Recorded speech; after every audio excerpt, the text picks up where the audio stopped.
శ్రీరామదూతం శిరసా నమామి.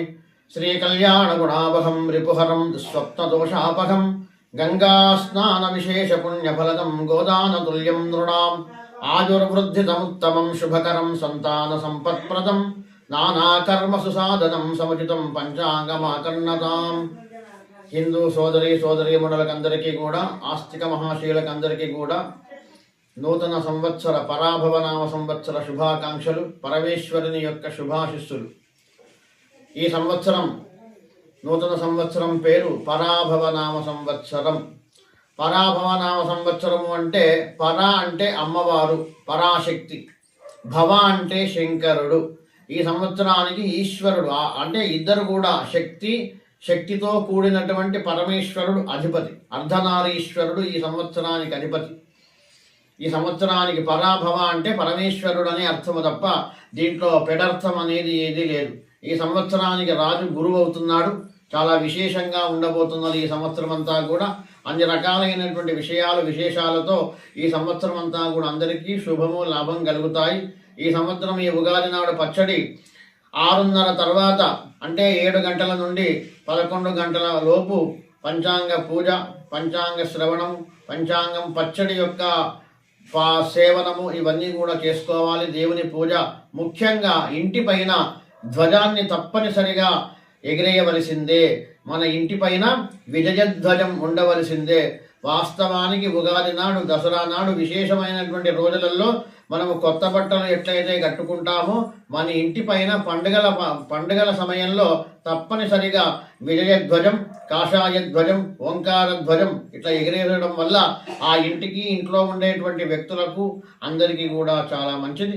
రేపు ఉగాది చాలా ప్రశాంతమైనటువంటి వాతావరణంలో, సాంప్రదాయ పద్ధతిలో శుభ్రంగా భక్తి శ్రద్ధలతో చేసుకోండి. ఉదయం లేవగానే గణపతికి, సరస్వతీమాతకు, నవగ్రహాలకు, కాలపురుషునికి నమస్కారం చేసి మీ తల్లిదండ్రుల స్మరణ చేసుకొని పంచాంగం పూజ చేయండి. ఆ తర్వాత పచ్చడి సేవనం చేసుకోండి. నింబ కుసుమ భక్షణం అని చెప్పబడింది. వేప పువ్వు బాగా కలుపుకొని, అంటే షడ్రుచులు అనేటివి ఉన్నాయి, వేప పువ్వు అనేది కూడా ఉంది.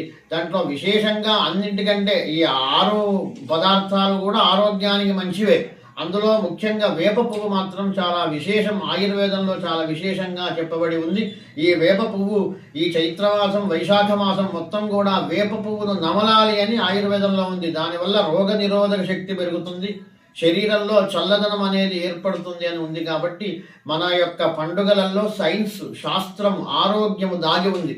మన పండుగలు మన ఋషులు ఊరికే అట్లా ఏర్పాటు చేయలేదు. భూత భవిష్యత్ వర్తమానాలన్నింటినీ ఆలోచన చేసి, మనిషి యొక్క శరీరం యొక్క లక్షణాన్ని ఆలోచన చేసి, ఋతువు ఎట్లయితే మారుతుందో, కాలం ఎట్లయితే మారుతుందో దానికి తగ్గట్టుగా శరీరంలో ఉండబడేటువంటి అవయవాలన్నీ కూడా అట్లా ఆరోగ్యంగా ఉండాలి అని మన ఋషులు మనకు ఏర్పాటు చేసినారు. అదే విధానంలో ఈ చైత్రమాసంలో శుద్ధ పాఠ్యం నాడు ఉగాది ఏర్పాటు చేసి దాంట్లో పచ్చడి, ఈ షడ్రుచులన్నిటిని కూడా ఏర్పాటు చేసినారు. దాంట్లో ఆరోగ్య సూత్రం దాగి ఉంది.